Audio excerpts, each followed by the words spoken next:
Hello, I'm Sebastian. Welcome to 9 Trees podcast. Today, I will summarize and review the book, How to Stop Being Toxic, Stop Overthinking in Your Relationships, and Master. The Art of Letting Go and Saying No by Andrew C. Hinkelberg is positioned as a practical, multi-topic mental health workbook built around widely used therapy frameworks.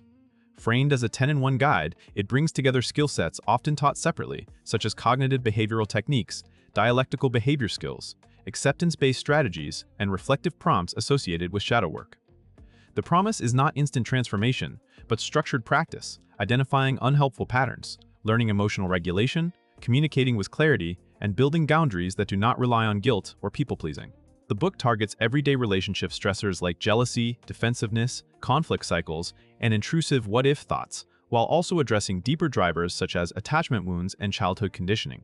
Readers can expect exercises, checklists, and step-by-step routines designed to make self-improvement measurable, especially for those who want actionable tools rather than abstract theory.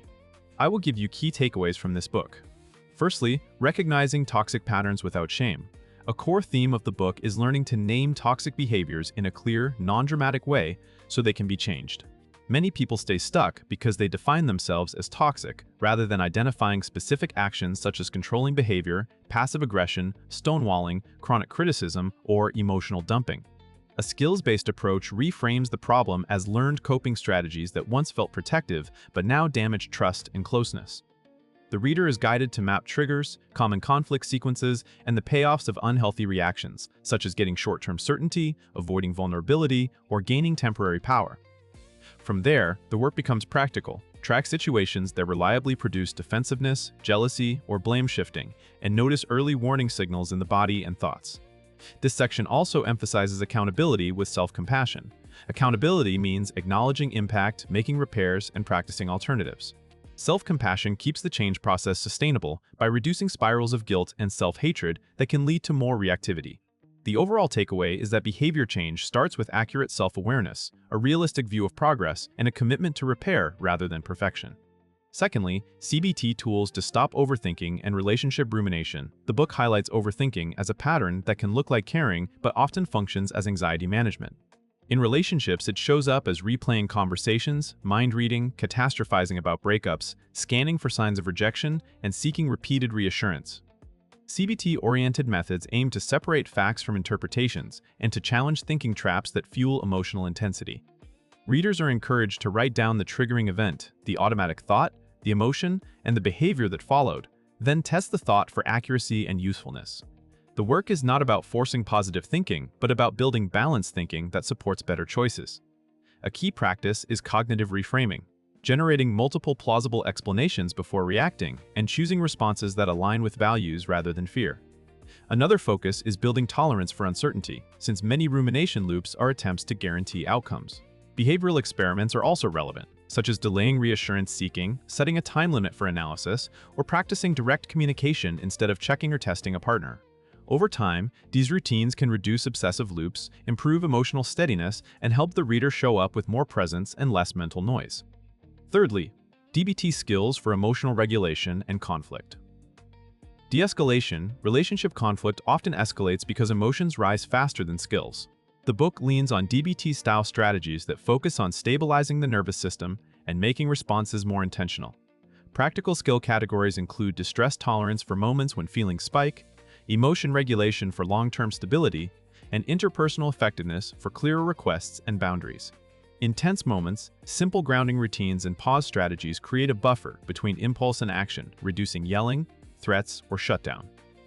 Readers are guided to identify their typical conflict role, such as pursuer, avoider, critic, or appeaser, and to practice alternatives that maintain dignity for both sides. Another emphasis is validation, which does not mean agreeing, but acknowledging the other person's emotional reality to lower defensiveness. This helps conversations stay on the actual issue rather than turning into character attacks. The section also frames repair as a skill, apologizing specifically, naming the impact, and stating what will change next time.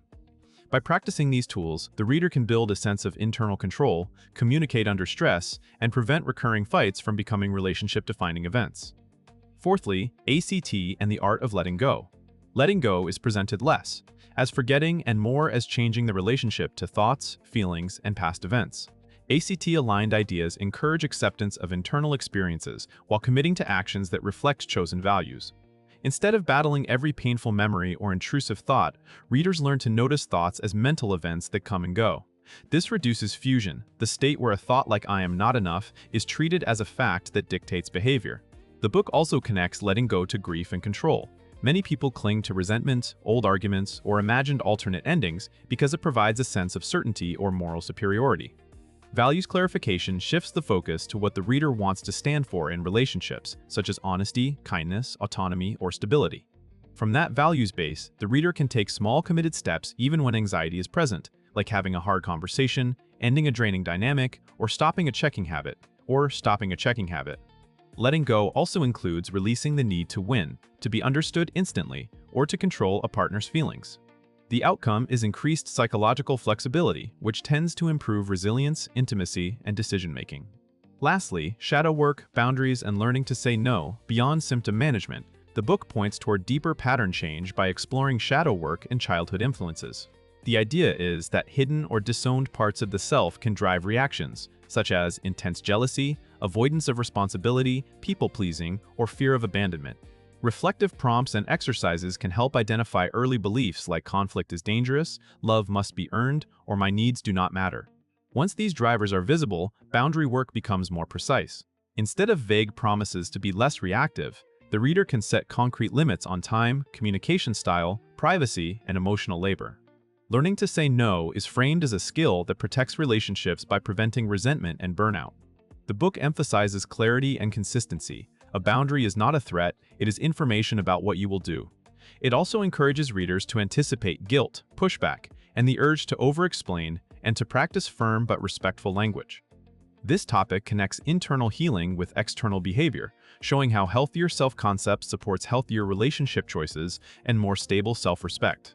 In conclusion, this book is best suited for readers who notice recurring relationship problems such as defensiveness, jealousy, anxiety-driven overthinking, people-pleasing, or difficulty handling conflict. It can also help those who feel emotionally reactive, struggle to maintain boundaries, or want a structured way to improve communication and self-control. The main life benefit comes from its focus on actionable skills, identifying triggers, changing thought patterns, regulating intense emotions, and making values-based choices even when stress is high.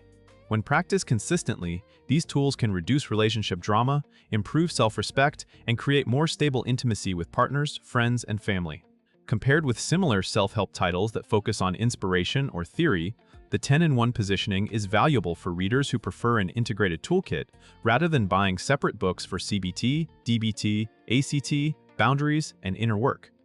The combination of skills and exercises also makes it easier to track progress and build routines.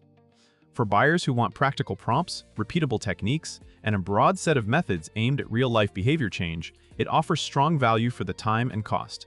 If you would like to support Andrew C. Hinkelberg, you can buy the book through the Amazon link I've provided in the podcast description. After reading the book, please let me know what you think and share your thoughts. See you around.